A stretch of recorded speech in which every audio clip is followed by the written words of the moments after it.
Is it doing okay?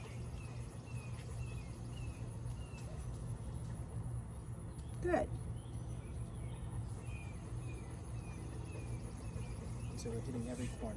Yeah, just sort of stopping in there. Yeah, I mean, the thing about this is where I start out all my stuff. I'll tell you who taught me this. You guys will probably remember Bob Best, but he was around a million years ago, wrote a bunch of books, one of the top herding trainers in the country. And I used to be lucky. He lived here in Atlanta. I was able to take privates from him once a year. Do I keep going? Yeah, go around again, too. Then we'll go the other direction in a minute. Because I do want to, if I can, give everybody a little bit of time. Oh, there, see now, see? See what it's teaching him? He's starting to say, hey, I got a responsibility here. It takes him a minute sometimes. So this is why I'm doing the exercise you're doing right now. You were able to teach him not to chase and bust in the middle. If he had been loose, you'd probably have sheep flying like popcorn. So all we're doing is just teaching them to stay on the outside perimeter. See, look how quickly they're how they're reacting to him now. And so, you see the difference? Yeah. That's why he needs to be on a leash. You see what I'm saying? If he was loose, guess where they'd be? Yeah. They'd be slamming the fences. She'd be getting run over. So this is what this exercise is. Good job. Wait till they settle down and stop before you move again. You're doing exactly right. So see how she's waiting for the sheep to settle? Now, these sheep he's moving them. They're not moving on their own. Sheep save every ounce of energy, and if you can see my girls, they don't try to work too hard. They're plenty fat, and that's on grass. That's no grain.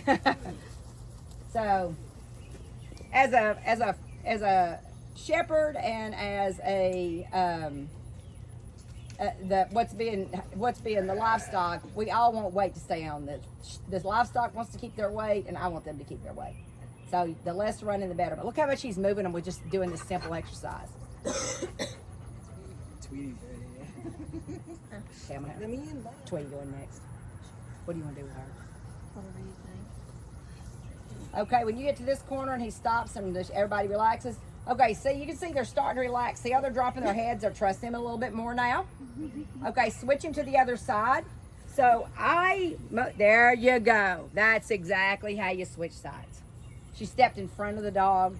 You don't, at this point in time, with shepherds, the rule is a little bit different than as a stock dog, but at this point in time, you do not want the dog crossing in front of you. And shepherds, you probably really never want them crossing in front of you, but you do want them to go out in front of you and catch their heads. Good. Good. It's really nice. He's doing a good job. Watch your sheep, don't watch your dog. So this is a very task-oriented sport. It is not relationship-oriented in the way that obedience or agility is. The dog is not dependent on you in the same way. Yeah, it needs to know where you're going, but you know what? When you're out there walking, it's going to square up. You guys weren't here this morning, but Mindy saw this. I came out here and I was trying to separate some goats out, and I had goats and sheep, and I just walked up where I wanted my dog to go, and he just went in and turned the goats off because where my shoulders were squared up to, he knew where I wanted. So. And we'll talk a little bit about driving and fetching in a little while. But yeah, this is a Bob Best exercise. Most everybody I know that trains a lot starts with this anyway.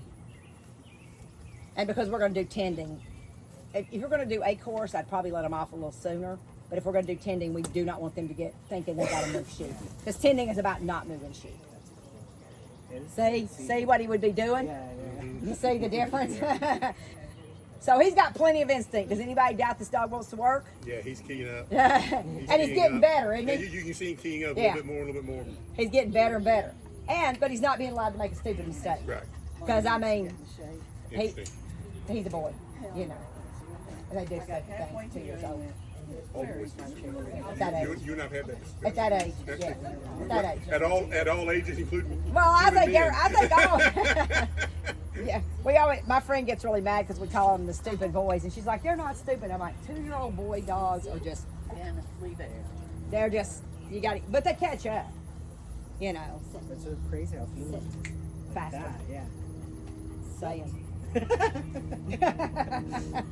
Joking. That's beautiful. So can you see how if he was off leash, you'd be having a wreck? Yeah. You'd be having a big wreck with you. Oh, definitely. Why don't you take him around one more time? He's doing really good. Do you feel like making one more round? Okay, let's do one more round with him. Huh? Yeah, he's starting to figure it out. Look at him. Wait, look at him. See what it's so. See if you take the leash. If you let the there you go. So what I asked her to do was loosen her leash up. I'm asking her to take the pressure off of her leash for two reasons. One, it's the dog's responsibility to stay there, but also we don't want to get any resistance.